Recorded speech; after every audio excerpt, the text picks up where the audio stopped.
Police had a portion of Eberhardt roped off, and they say Norals was pronounced dead on scene. It's just after midnight on Chicago's South Side. A woman walks down a flight of stairs in her own home, having just checked on her kids one last time before letting herself rest. Outside, somewhere on her block, a car has already pulled into position. No one inside the house knows it's there. No one has any reason to look. Here's the question almost no one is asking about this case. Did that car happen to stop in front of her house?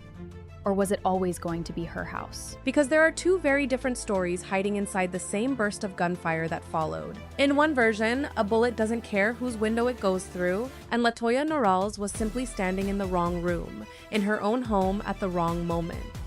In the other version, someone knew exactly which house they were aiming at, and exactly who was inside it. This isn't a hypothetical.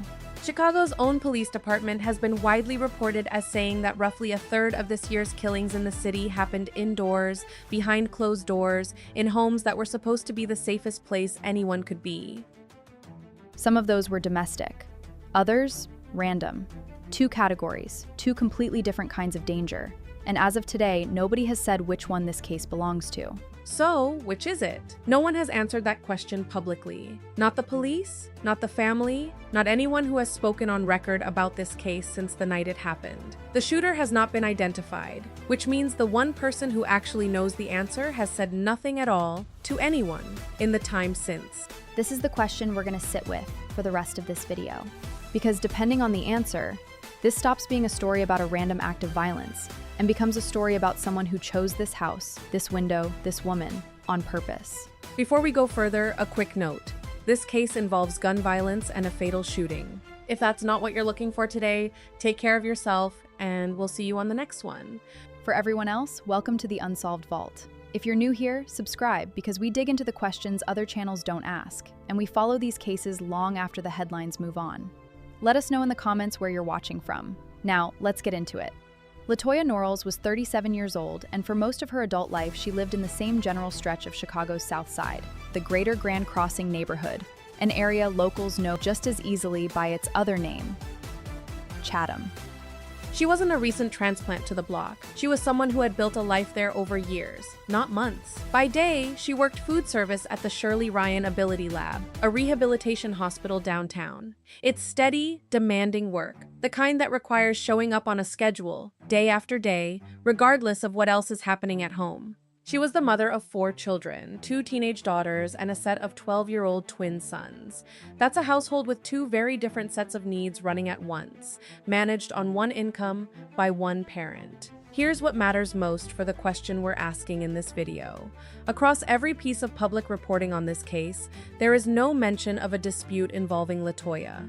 No reference to a restraining order, no public conflict with a neighbor, a partner, a coworker, or anyone else, no prior police calls to her address that have surfaced in coverage, no account from anyone who has spoken publicly of a threat made against her before that night. It's worth being precise about what that actually means. It doesn't mean a complete record has been checked and come back clean. Court filings and police call logs aren't something that shows up in news coverage by default, and we're not going to pretend otherwise. What it means is narrower than that. In everything that has been reported about this case, by her family, by police, by every outlet that has covered it, nothing has surfaced that points to a reason someone might have wanted to hurt her. That gap is worth sitting with anyway. In cases where a victim was deliberately targeted, something in the public record usually surfaces eventually. A breakup, a debt, a feud, a threat someone remembers hearing about beforehand. As of today, nothing like that has been reported here. Not because investigators have necessarily ruled it out, but because nothing of that nature has made its way into public reporting, from her family, from neighbors, or from police. What public reporting shows instead is a working mother, raising 4 kids, going to the same job every day, living on the same block she'd lived on for years. If someone out there had a reason to want her dead, it isn't a reason that's been reported anywhere. And that's exactly what makes the question this video is built around so difficult to answer. In the days after the shooting, Latoya's family spoke to multiple news outlets. What stands out, looking back at those interviews now, isn't just what they said about Latoya as a person. It's what they didn't say. No family member has publicly named a suspect. No one has said they had a theory about who might have wanted to hurt her or pointed toward an ex-partner, a former friend, a dispute at work, or a conflict on the block. In a case where 4 of her children, plus a family friend, were inside the house when it happened, that absence carries weight. These are the people closest to her. The people who would most likely know if something had been building before that night. And as of today, none of them have pointed to anything. That doesn't mean nothing existed. It means nothing has been said publicly by the people in the best position to know. The same pattern holds outside the family. No coworkers from the Shirley Ryan Ability Lab have come forward describing tension on the job. No neighbors on the 7600 block of South Eberhart Avenue have been quoted describing an ongoing conflict at that address. No social media posts, threats, or arguments involving Latoya have surfaced anywhere in the reporting on this case. If there was a specific reason someone wanted her dead, it hasn't left a visible trail anywhere that's been made public. This is exactly the gap that makes the central question of this video so hard to resolve. When a shooting is clearly targeted, there's usually a thread to follow, something a family member half expects, a name that comes up even informally before police ever confirm anything. Here, there isn't one. No one has come forward with a theory. No one has named a person of interest, even off the record. The absence isn't proof that this was random. It's simply the reason that targeted doesn't have an obvious next step the way it might in another case. That puts investigators and everyone trying to understand this case from the outside in a difficult position. Without a visible motive, a random shooting and a deliberately planned one can look almost identical from a distance. The only difference is in a piece of information nobody outside the investigation currently has. Eberhart Avenue is a long street, running for miles through several different South Side neighborhoods before it reaches the stretch where Latoya lived. The 7600 block in Greater Grand Crossing is just one segment of that longer road. But that segment and the blocks immediately around it have their own history, and that history is part of how this question has to be examined. About a year before Latoya was killed, in the early morning hours of May 15, 2025, a 20-year-old woman named Melina Brown was shot 2 blocks south, in the 7800 block of South Eberhart. According to reporting at the time, an argument broke out among a group of women, and a man approached on foot and shot her twice in the face. She was taken to the University of Chicago Medical Center, where she died. Police released surveillance footage and descriptions of people wanted in connection with her death. No arrest had been reported as of the most recent coverage available on that case, and a fresh check turned up nothing newer, either confirming or contradicting that. As far as the public record shows, it remains an open case. There's a second incident, even closer to Latoya's case, that has to be part of this picture too. In early February of 2026, about 4 months before Latoya was killed, a 53-year-old man was shot multiple times while inside his own home on the 8000 block of South Eberhart Avenue, 4 blocks south of where Latoya lived. He was taken to the hospital in critical condition and later died. His identity was never released in the reporting available, and no further public information about an arrest or a motive followed that initial coverage. What makes this case worth sitting with specifically is the pattern it shares with Latoya's. Not an argument that escalated, like the Melina Brown case. A person, inside their own home, shot multiple times, with no public account of what led up to it. That gives this stretch of Eberhart Avenue 2 different kinds of prior violence, sitting on either side of the block where Latoya lived. One shooting with a visible trigger, an argument that spiraled into gunfire on the street. One shooting with no visible trigger at all, a man killed inside the place he should have been safest, the same way Latoya would be 4 months later. So does the existence of this history make a random shooting more believable here? It's worth being careful with that question, because the honest answer is that it cuts in more than one direction.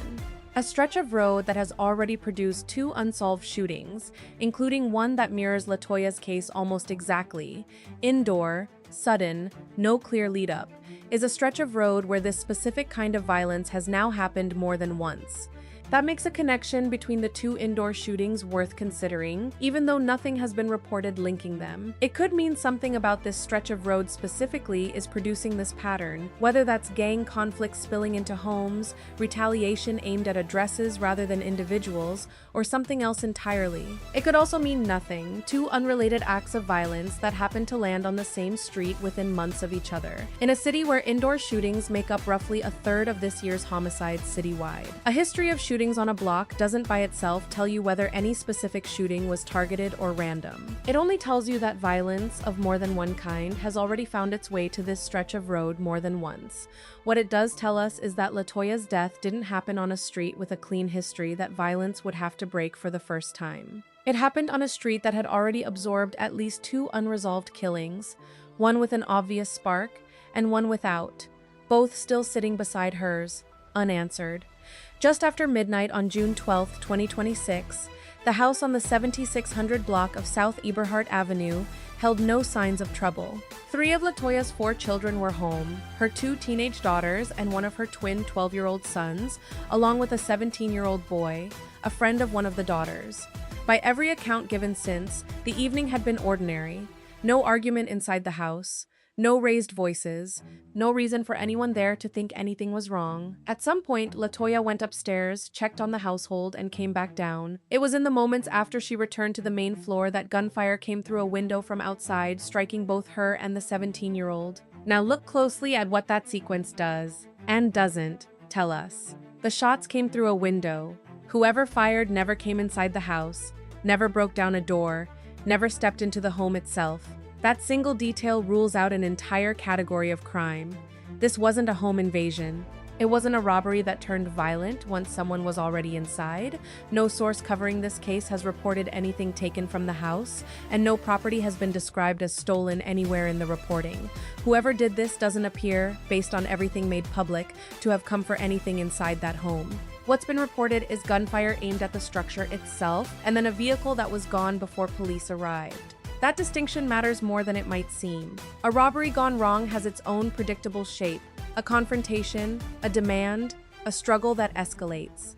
Nothing like that appears anywhere in the public account of this case. What's been reported instead is a single, deliberate act, gunfire aimed at a structure, with no other apparent purpose attached to it in any coverage so far. Now consider what's missing on the other side of that same equation. No account from inside the house, in any reporting on this case, mentions anyone shouting a name before the shots were fired. No source describes a warning, a threat delivered out loud, or any kind of confrontation preceding the gunfire. In cases where a specific person is being targeted, that moment sometimes exists. A word exchanged, a face recognized, something that signals the shooter knew exactly who they were aiming at.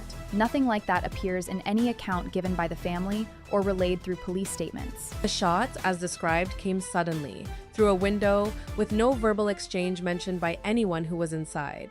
That absence cuts in an uncomfortable direction.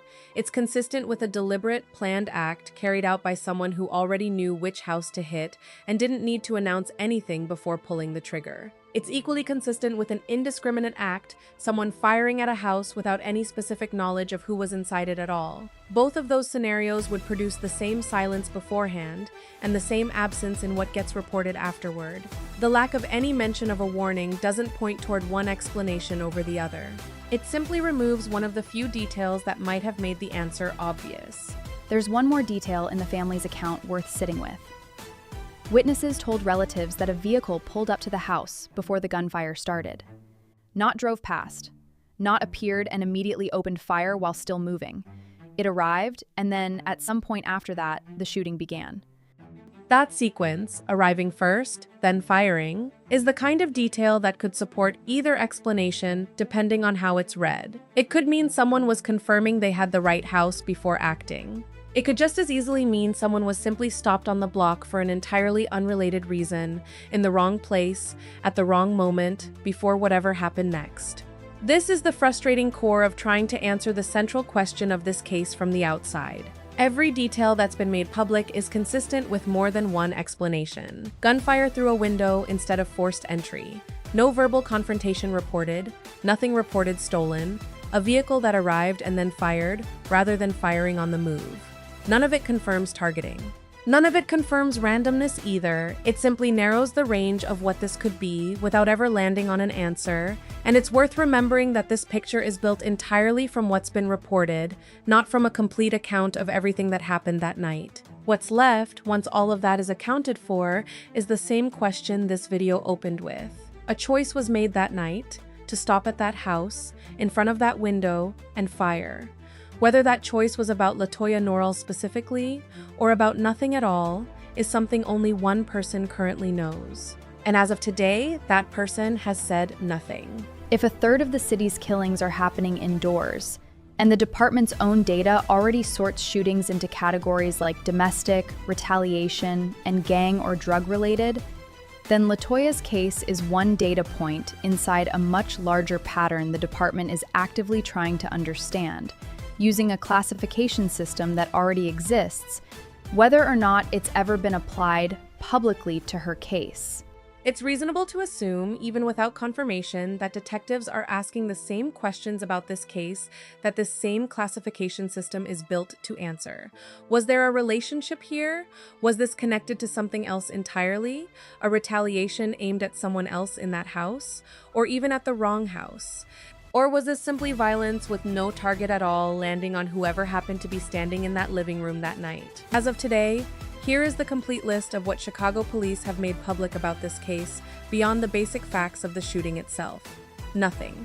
No description of the vehicle involved, no description of the shooter or shooters, no person of interest named, even informally, no confirmed motive in either direction. Area 2 detectives have been working this case since the early hours of June 12th, and in all that time, the only information that's reached the public is what happened, not who did it, and not why. That kind of silence isn't unusual in an active homicide investigation, but it isn't meaningless either. There are generally two honest explanations for it, and from the outside, there's no way to know which one applies here. So here's the question for you, watching this right now. Given everything laid out so far, the lack of a confrontation, the vehicle that stopped before firing, no known dispute, no description of a suspect, do you think this leans towards something targeted or something random?